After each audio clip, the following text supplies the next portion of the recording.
Olá, meus amigos, tudo bem? Firmes e fortes aí, iniciando o ano de 2012, não é isso? Curso aí, módulo básico aí para concurso, aí o pessoal que está se preparando aí para os concursos de 2012. Professor Bruno Vilar, vou lecionar para vocês duas matérias, matemática e raciocínio lógico. E aí vamos ter uma visão geral de como as bancas examinadoras cobram esses conteúdos aí da situação. Então, matemática, que eles cobram mais. Então, coloquei aí os principais temas cobrados do concurso. Vocês estão se preparando para TRT, TJ, MPE, os TRFs também, né? 2012, uma expectativa muito grande aí dos TRFs da segunda, terceira região. Enfim, muitos concursos aí nesse ano que vem agora, de 2012. Então, pessoal, primeiro assunto, um assunto muito importante, é o assunto conjuntos numéricos. Ele é muito importante na possibilidade de questões. E é um assunto que vocês olham assim, conjuntos numéricos isso não se estuda. É só saber quem é N, quem é Z, quem é Q, quem é racional, quem é irracional, quem é real. E não é assim. Você tem que dominar o que o conjunto representa na história. Então, por exemplo, o primeiro conjunto é o conjunto dos números naturais. Então, essa é a situação que você tem que saber qual é a função dos naturais, inteiros, racionais. E aí vamos ter uma aula bem legal sobre esses assuntos aí, como é que eles podem ser exigidos no concurso. Belezinha? Tranquilos, firmes e fortes? Então respira, lembre-se disso. A matemática não pode lhe causar angústia, aflição. Não conseguiu resolver? Relaxa, depois vai e tenta fazer de novo. Eu queria indicar para vocês o meu livro de matemática básica, pela editora Método, e tem o meu livro de raciocínio lógico, também pela editora Método. São dois livros aí que podem ajudar bastante na sua caminhada. Tenho também o livro de CESP, Questões Comentadas, e FCC, Questões Comentadas pela editora Método, e agora aí o livro de Lógica para ESAF, pela editora Ímpetus, tá certo? Então os últimos 4 livros aí, editora Método, e esse novo livro agora pela editora Ímpetus. Beleza? Tranquilos? Então vamos lá, firmes e fortes aí, põe na telinha. E agora vamos à parte digital da história. Então, conjuntos numéricos, pessoal, conjuntos é uma reunião de elementos que apresentam uma mesma propriedade, uma propriedade comum na história. Então, o primeiro conjunto que nós temos é o conjunto dos números naturais.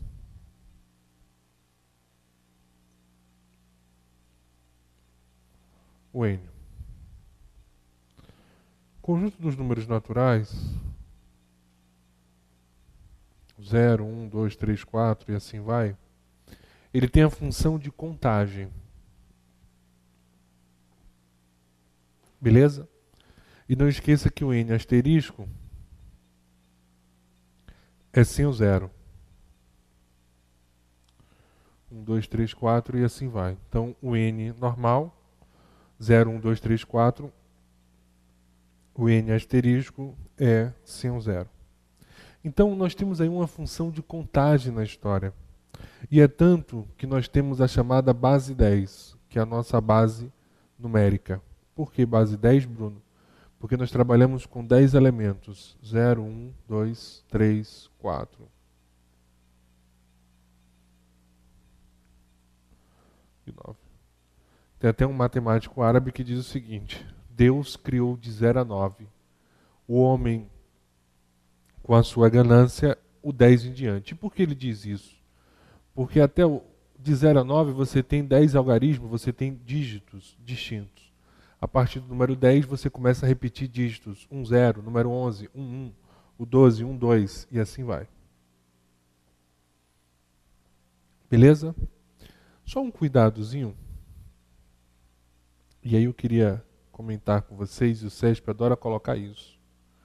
Como é que a gente representa 1 milhão? Quantos zeros nós temos em 1 milhão? O CESP cobra isso. Então são 6 zerinhos. Então, lembre-se assim, 1 milhão, 6 zerinhos. E 1 bilhão? Como é que a gente representa isso? 9 zerinhos. É uma coisa que a gente não utiliza no nosso cotidiano. Então é natural esquecermos isso aí na história. Então você tem aí 1 bilhão, 9 zerinhos. E 1 trilhão, 12 zerinhos.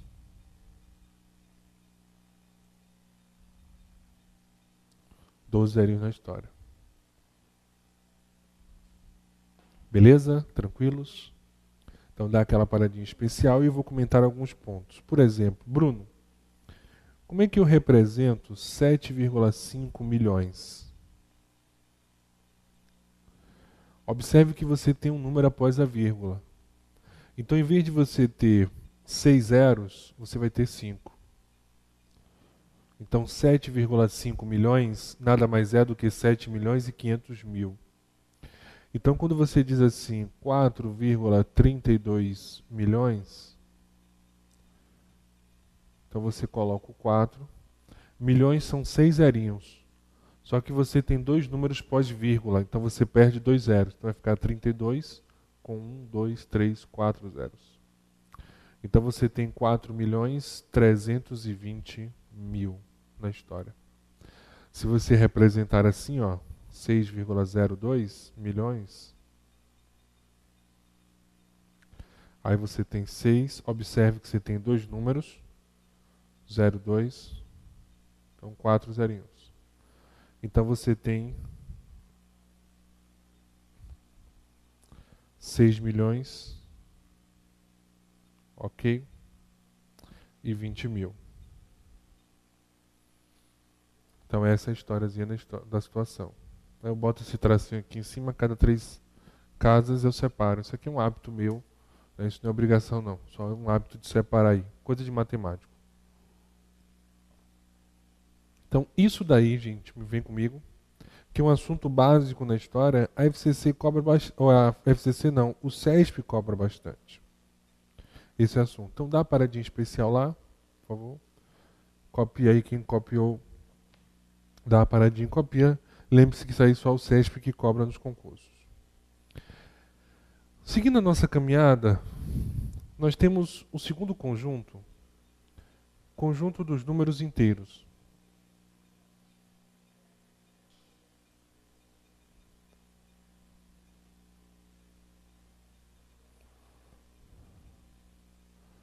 O Z.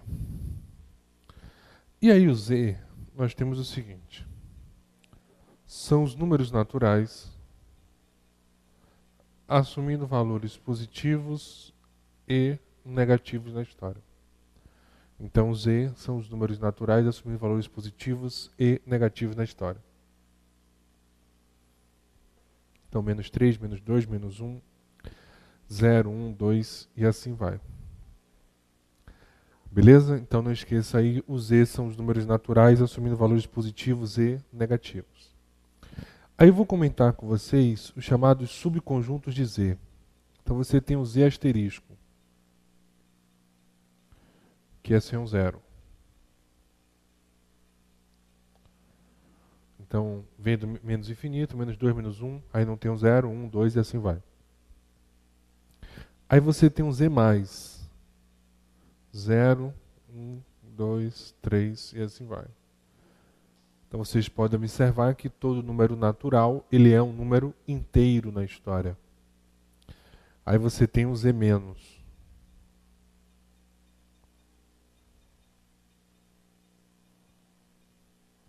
Os negativos e o zero.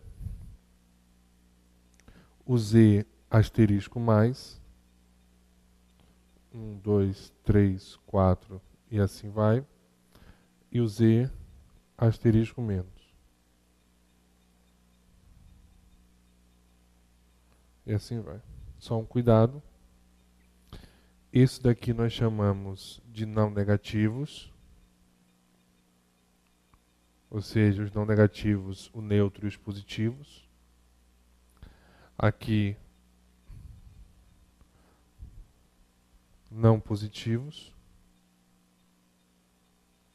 Quem são os não positivos? O zero e os negativos.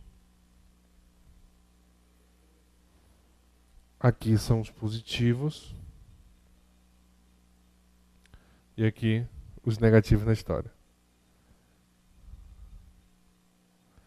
Beleza? Então esse é o processozinho aí da relação. Vou dar aquela paradinha especial, copiei na situação. Essa relação aqui, gente, serve para mim para os racionais, reais e irracionais. Então por isso que eu vou comentar uma vez só. Só para amarrar aí na história, nós temos as operações para a gente relembrar em alguns pontos. E aí começar a nossa diversão. Sobre as operações, meus amigos, você tem o seguinte, ó. Primeira situação, você tem a adição. Aí você tem que ter cuidado porque você tem duas situações. Você tem com o mesmo sinal.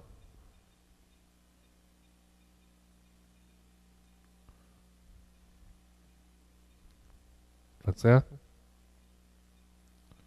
E aí nesse caso, 5 mais 2 é igual a 7. Menos 3, isso mesmo, menos 3 com menos 5 é menos 8. Bruno, vem comigo. E aí um grande erro, menos com menos não dá mais? Não. Quando você está multiplicando ou dividindo, aí sim, menos com menos dá mais. Fora isso, não. Então, quando você soma, mesmo sendo sinal negativo, menos 3 somado com menos 5 vai dar menos 8. Tá certo? Você vai conservar o sinal e somar. Então, anote aí, a dica é essa. Conserva o sinal e soma. Você só vai aplicar aquele joguinho de sinais, mais com mais dá mais, menos com menos dá mais, quando você estiver multiplicando ou dividindo. Então não tem um ponto da multiplicação ou o sinal da divisão, você está somando. E aí na soma, mesmo sinal, conserva o sinal e soma. Põe na telinha. Então, ó, conserva o sinal e soma. Aí você tem um caso A.2. Sinais diferentes. Então, 7 menos 3 é igual a 4. Mais 3 menos 5 é igual a menos 2. Então, o que você faz nesse processo? Você vai conservar o sinal do maior e vai subtrair. Então, conserva o sinal do maior e subtrai.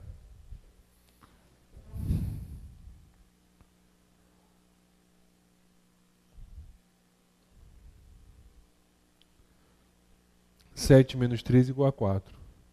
3 menos 5 igual a menos 2. Então, 7 é maior do que 3. Então, por isso que ficou o sinal positivo, não precisa escrever. Como eu fiz aqui, não precisa fazer isso, subentende que é mais. Então, 7 menos 3 igual a 4.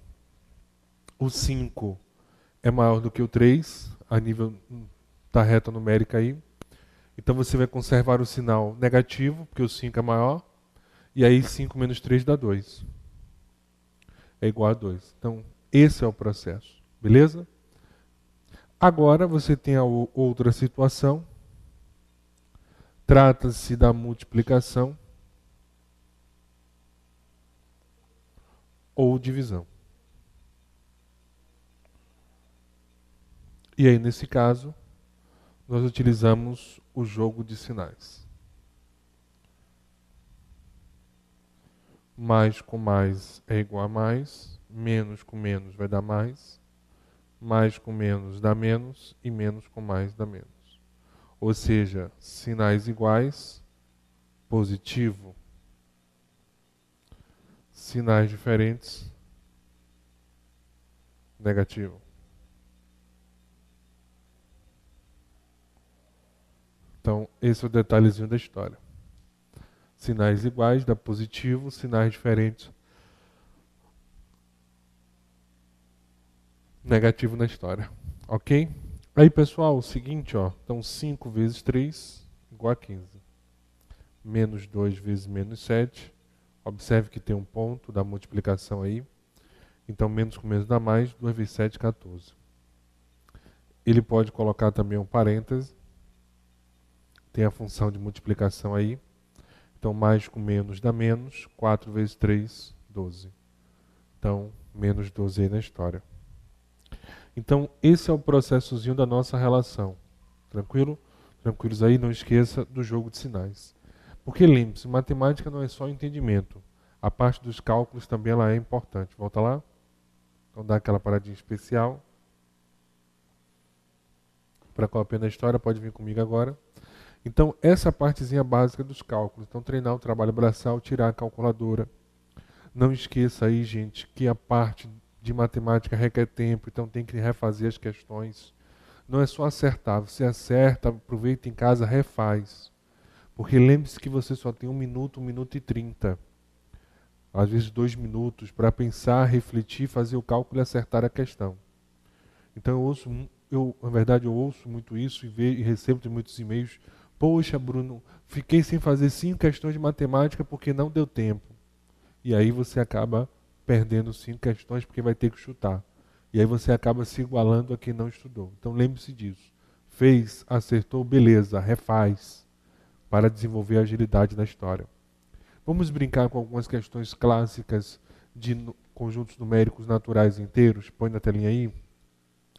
Uma questãozinha da Fundação Carlos Chagas, de 2010, oficial de Defensoria Pública lá de São Paulo.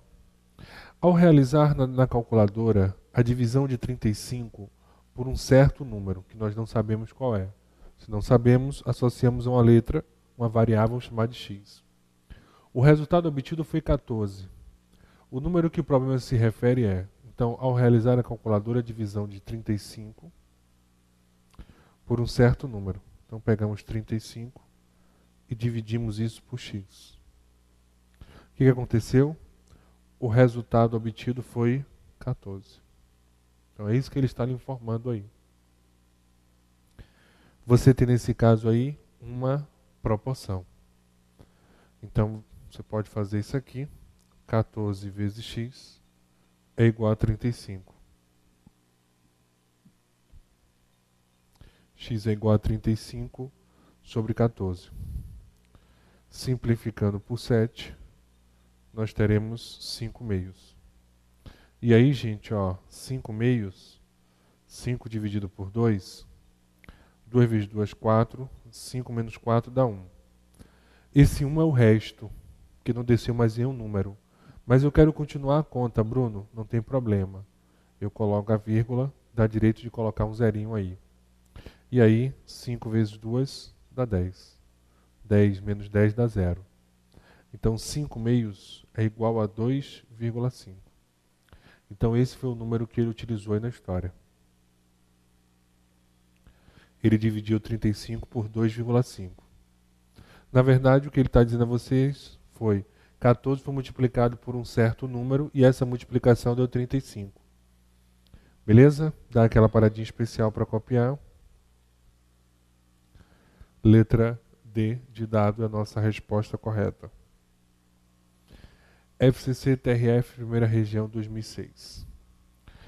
Ao dividir o número 762 por um número inteiro de 2 algarismos, então um número x com 2 dígitos, Natanael enganou-se e inverteu a ordem dos 2 algarismos. Assim como resultado, obteve quociente 13 e resto 21. Então, olha só, esse número 762 foi dividido pelo número x, vamos trabalhar só com x, sabendo que x é um número de 2 algarismos. Ele encontrou como quociente 13 e resto 21. Relembrando, dividendo, divisor, quociente e resto. Tá? Isso daqui, gente, ó, dividendo. Coisinha lá do primário que a gente esquece, né? Então, o que você pode afirmar? Quando você tem uma relação como essa, você pode afirmar que o seu dividendo ele é igual ao produto do divisor com o quociente mais o resto. Então, o que você pode afirmar aí? Que 13x, 13 vezes x é igual a 13x. Então, 13x mais 21 é igual a 762.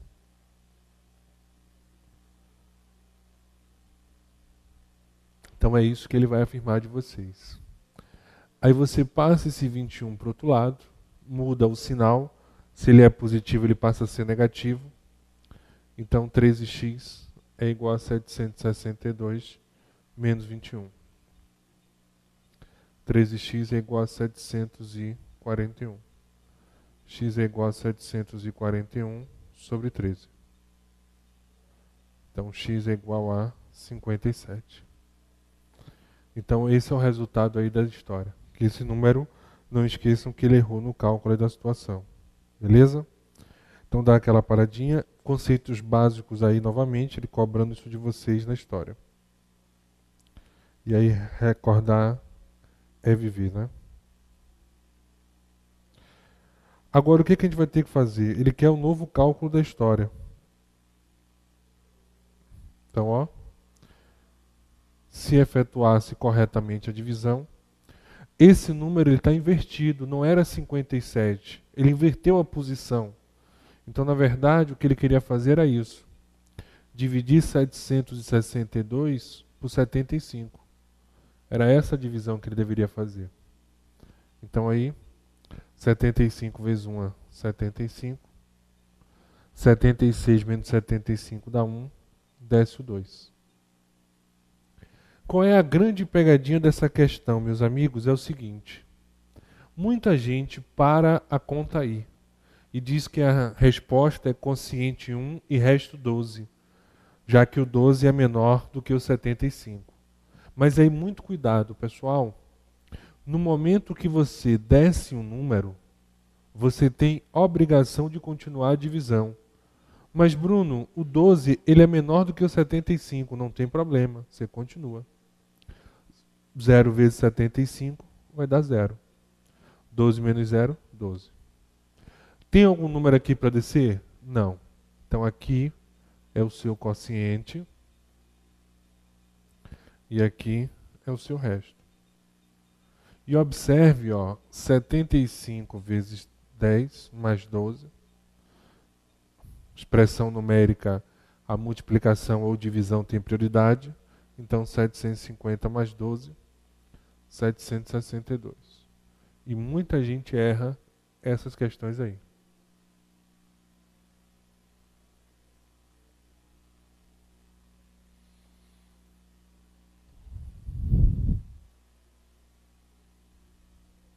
Beleza? Tranquilos? Então dá uma paradinha aí. Marca a letra C. Olha a maldade na letra A, tá vendo?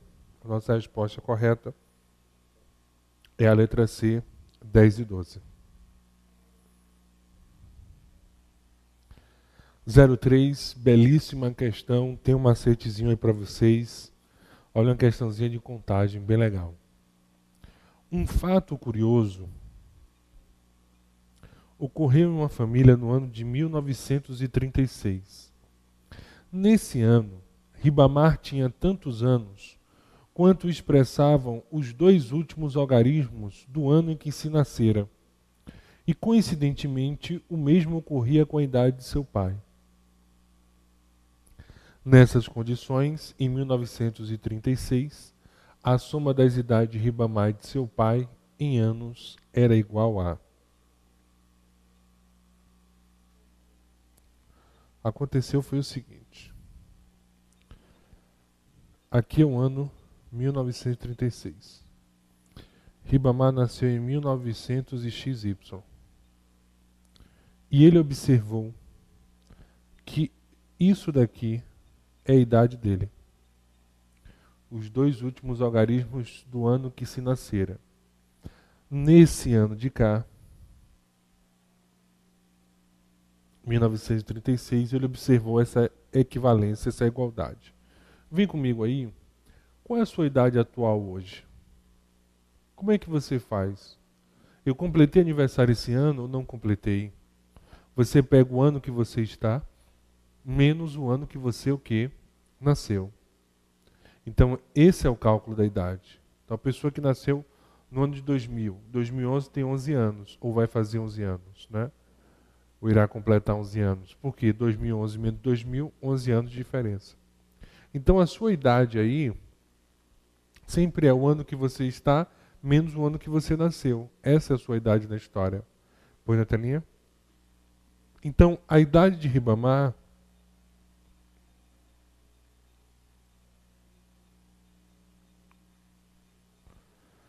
corresponderá a XY, que ele observou que é o ano que ele nascera na história. Então você pode afirmar que a idade dele é igual ao ano fornecido como base, menos o ano que ele se nasceu. Aí o que acontece? Você pode afirmar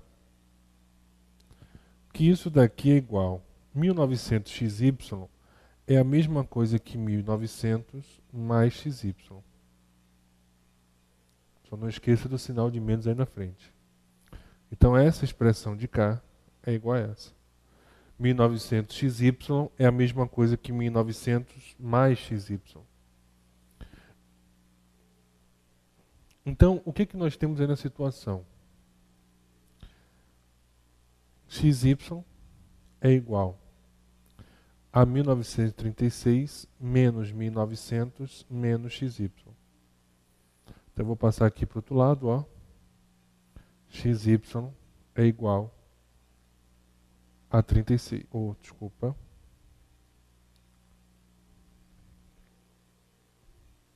Mais XY que se foi para o outro lado.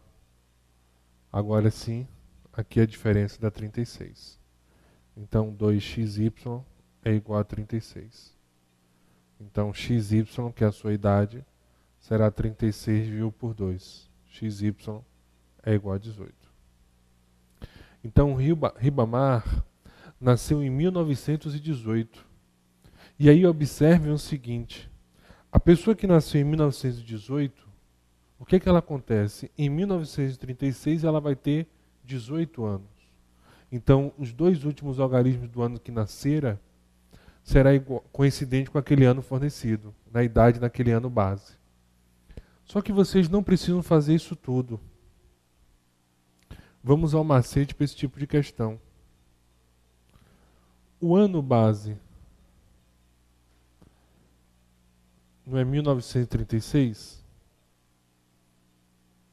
Então, a idade do rapaz é a metade dos dois últimos algarismos. Sempre. E a idade do pai sempre será 50 anos mais a idade do filho. Então a idade do pai será 50 mais 18, 68. Então sempre vem comigo, sempre, você pega, por exemplo, poxa, eu nasci em um certo ano e observei que os dois últimos algarismos do ano que eu nasci, em 1948 é a minha idade. Então quando você pega 48 por 2, 24. A pessoa nasceu em 1924, toda pessoa que nasceu em 1924, em 1948 ela vai ter 24 anos, ela terá 24 anos. Aí, ou seja, os dois últimos algarismos correspondem à idade atual naquele ano. Então, sempre que ele informar isso, mas Bruno, eu não entendi por que o 50. É porque o pai vai ter como base um século anterior. Então, em vez de você trabalhar com 1936, você vai ter, na verdade, o século anterior como referência. E aí, quanto à metade de um século? 50 anos. Então, por isso que a idade do pai sempre será a idade do filho mais 50 anos. Uma vez a Fundação Carlos Chagas vacilou, pediu a diferença das idades. A diferença sempre será 50 anos. Então, se ele vacilou, aproveite a questão. Se ele pedir a diferença das idades, não faça cálculo nenhum, já afirme que é 50. Vamos lá? Então ele quer a soma das idades, 18 mais 68, 86 anos. Dá aquela paradinha especial aí para copiar. Quiserem notar aí o processo algébrico, mas não precisa. Marca a letra A, que é a nossa resposta correta aí da situação. Beleza? Tranquilos? Não saia daí, te espero para o nosso segundo bloco.